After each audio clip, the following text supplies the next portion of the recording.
Assalamualaikum warahmatullahi wabarakatuh.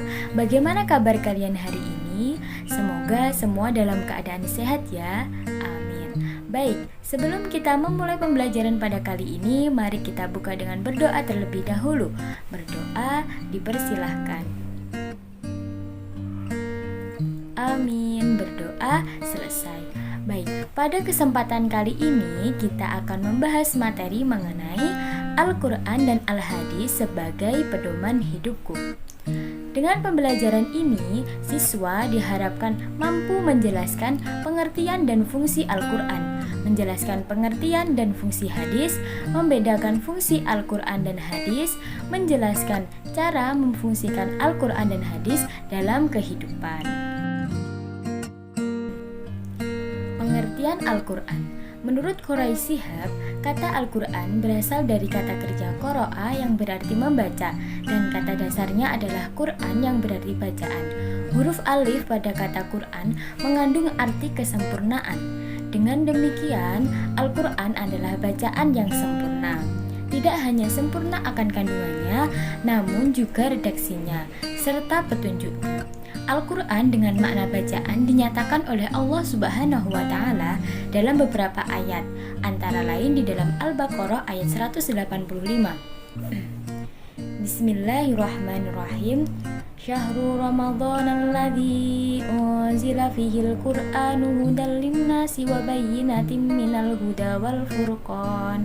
Artinya, beberapa hari yang ditentukan itu ialah bulan Ramadan, bulan yang di dalamnya diturunkan permulaan Al-Quran sebagai petunjuk bagi manusia dan penjelasan-penjelasan mengenai petunjuk itu dan pembeda antara yang hak dan yang batil.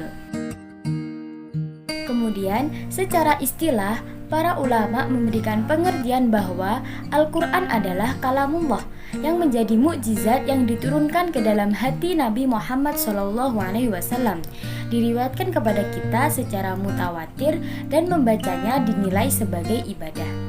Dari pengertian tersebut dapat dipahami bahwa pertama, Al-Quran merupakan kalamullah, artinya bukan ucapan Nabi Muhammad SAW, malaikat atau makhluk lainnya, tetapi firman Allah Subhanahu wa Ta'ala yang diturunkan melalui wahyu yang memberikan jaminan kesempurnaan dan terbebas dari kekurangan. Kedua, Al-Quran merupakan mukjizat, artinya hal luar biasa yang diturunkan kepada Nabi Muhammad SAW. Ketiga, Al-Quran diturunkan atau difirmankan secara mutawatir, artinya riwayat yang disampaikan oleh 3 orang atau lebih yang memiliki kualifikasi terbaik sebagai orang-orang yang berakhlak mulia, sempurna kemampuan hafalannya dan tidak pernah berbohong. Keempat, membacanya merupakan ibadah. Membaca Al-Quran menjadi tanda keimanan seseorang. Semakin tinggi imannya, semakin sering dan sungguh-sungguh membacanya. Semakin sering membacanya, semakin meningkat imannya. Selanjutnya, nama-nama Al-Quran Allah Subhanahu wa Ta'ala menyebut Al-Quran dengan berbagai macam sebutan.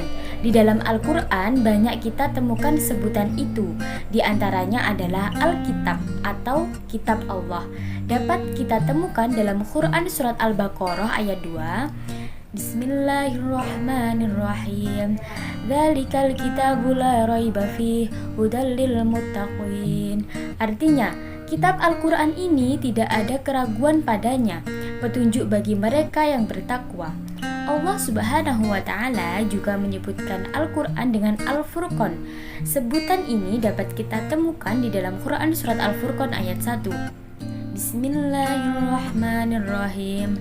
Tabarakalladzi nazzalal furqana 'ala 'abdihi liyakuna lil'alamina nadhira.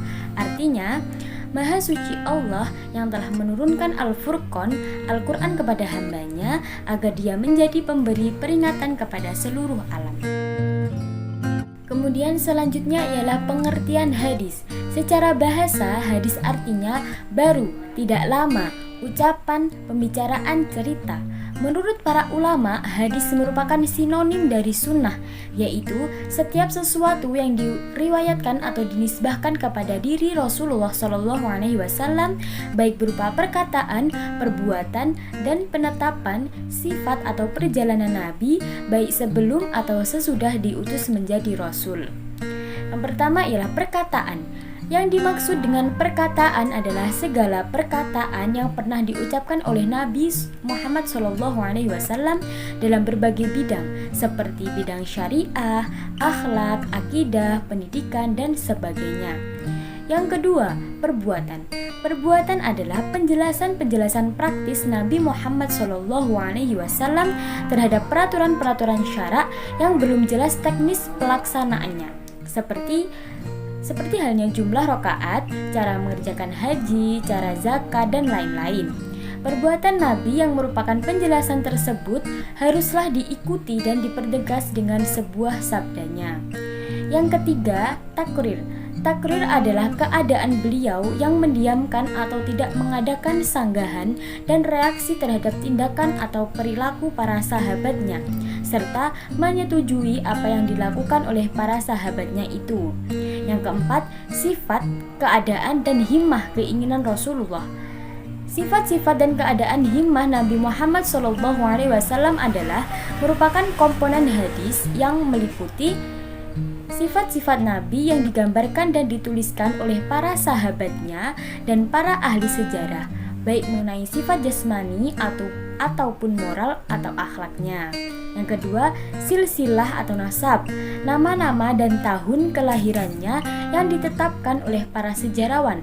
Yang ketiga, himmah, keinginan Nabi untuk melaksanakan suatu hal seperti keinginan beliau untuk berpuasa setiap tanggal 9 Muharram. Fungsi Al-Quran. Fungsi Al-Quran dalam Islam yang pertama ialah sebagai sumber hukum Islam yang utama.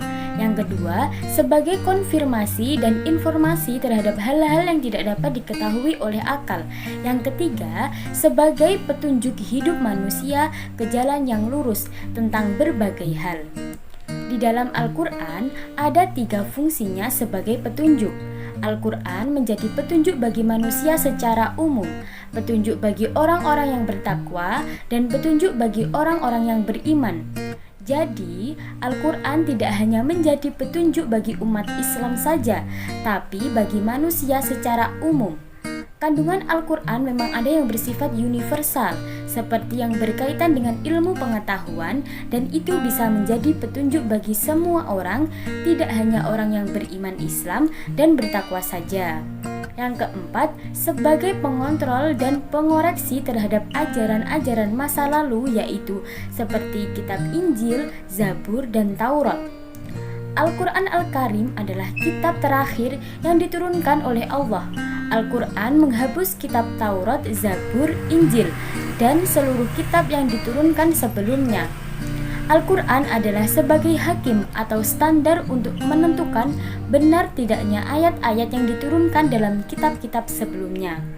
Oleh karena itu, tidak ada kitab yang diturunkan sebelum Al-Quran yang masih berlaku setelah Al-Quran diturunkan.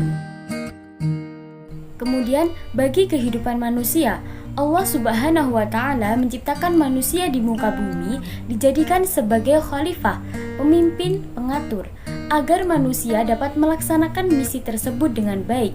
Allah Subhanahu wa Ta'ala menurunkan Al-Quran sebagai panduan. Fungsi-fungsi Al-Quran bagi kehidupan manusia dapat diketahui dari nama-nama lain Al-Quran itu sendiri. Setiap nama Al-Quran memiliki arti yang menunjukkan fungsi dari Al-Quran tersebut. Misalnya Al-Huda sebagai petunjuk, kemudian Al-Furqan sebagai pembeda, dan lain-lain sebagainya. Fungsi hadis terhadap Al-Quran. Yang pertama ialah menguatkan atau mengukuhkan dan menegaskan hukum yang terdapat dalam Al-Quran. Dalam hal ini, hadis mengulang perintah atau larangan yang sudah disebutkan di dalam Al-Quran. Misalnya, Rasulullah SAW memerintahkan untuk melaksanakan puasa. Perintah melaksanakan puasa sudah ada di dalam Al-Quran, sehingga dalam hal ini hadis sifatnya mempertegas perintah yang telah ada. Kedua, menguraikan atau menjelaskan dan memerinci ayat yang global atau mujmal. Banyak ayat perintah atau larangan Al-Quran yang sifatnya masih umum, belum terinci. Al-Quran memerintahkan untuk mengerjakan suatu perbuatan, namun belum ada ayat yang menjelaskan bagaimana cara melaksanakannya, sehingga perintah yang ada belum bisa dilaksanakan. Misalnya, perintah melaksanakan sholat. Perintah melaksanakan sholat ini diperintahkan dalam Quran Surat Al-Baqarah ayat 83 dan di beberapa surat dan ayat yang lain. Namun, tidak ada satupun ayat dalam Al-Quran yang menjelaskan bagaimana cara melaksanakan sholat. Tata cara pelaksanaan sholat secara lengkap diajarkan dan dicontohkan langsung oleh Rasulullah SAW sebagaimana sabdanya, "Shollu kama ra'aitumuni usolli." Sholatlah kalian semua sebagaimana kalian lihat aku sholat. Hadis riwayat Bukhari. Yang ketiga, menetapkan dan mengadakan hukum yang tidak disebutkan di dalam Al-Quran. Dalam hal ini, hukum yang ada adalah merupakan produk hadis atau sunnah yang tidak ditunjukkan oleh Al-Quran. Misalnya, haram memakan burung yang berkuku tajam, haram memakai cincin emas dan kain sutra bagi laki-laki dan lain-lain. Yang keempat, membatasi keumuman ayat Al-Quran. Banyak perintah di dalam Al-Quran yang mengisyaratkan berlaku secara umum. Seluruh manusia atau umat Islam, baik laki-laki maupun perempuan, besar maupun kecil, sehat maupun sakit, sedang berpergian maupun di rumah, dan lain-lain. Rasulullah SAW mengecualikan atau mengkhususkannya. Misalnya, Allah Subhanahu wa Ta'ala memerintahkan seluruh orang beriman untuk melaksanakan sholat Jumat. Quran Surat Al-Jum'ah ayat 9, Bismillahirrahmanirrahim. Ya ayyuhalladzina amanu idza nudiya lis-sholati min yaumil jumu'ati fas'au ila dzikrillahi wa dzarul bai' dzalikum khairul lakum in kuntum ta'lamun. Artinya, hai orang-orang beriman, apabila diseru untuk menunaikan sholat Jumat, maka bersegeralah kamu kepada mengingat Allah dan tinggalkanlah jual beli, yang demikian itu lebih baik bagimu jika kamu mengetahui. Berdasarkan ayat tersebut, sholat Jumat merupakan kewajiban bagi seorang muslim balik, berakal dan tanpa kecuali. Bahkan Rasulullah SAW memberikan ancaman bagi orang yang meninggalkan sholat Jumat dengan dianggap kelompok yang mengingkari agama. Lalu, adakah kekhususan atau pengecualian bagi orang tertentu sehingga diperbolehkan meninggalkan sholat Jumat? Jawabannya ialah ada. Di dalam hadis riwayat Abu Daud dijelaskan, Jumat adalah kewajiban bagi setiap muslim kecuali 4 orang, yaitu hamba sahaya yang dimiliki perempuan, anak kecil, dan orang sakit. Hadis riwayat Abu Daud. Fungsi Al-Quran dan hadis dalam Islam. Yang pertama, Al-Quran merupakan kitab suci terakhir yang diturunkan Allah Subhanahu wa Ta'ala. Kitab Al-Quran sebagai penyempurna dari kitab-kitab Allah Subhanahu wa Ta'ala yang pernah diturunkan sebelumnya, yaitu Zabur, Taurat, dan Injil. Kitab-kitab Allah Subhanahu wa Ta'ala sebelumnya ditujukan hanya pada umat pada zaman tertentu saja, berbeda dengan Al-Quran yang digunakan oleh manusia siapapun sampai akhir zaman. Kemudian yang kedua, sebagai sumber hukum pertama dan utama dalam Islam. Yang ketiga, hadis merupakan sumber hukum kedua ajaran Islam setelah Al-Quran. Dan yang keempat, hadis merupakan rujukan umat Islam dalam memahami syariat. Demikian materi yang dapat saya sampaikan pada pembelajaran kali ini. Semoga membawa manfaat dan barokah bagi kita semua. Mari kita tutup pembelajaran pada kali ini dengan membaca hamdalah bersama. Alhamdulillahirabbil alamin. Sekian dari saya. Apabila ada kurang lebihnya mohon maaf. Wassalamualaikum warahmatullahi wabarakatuh.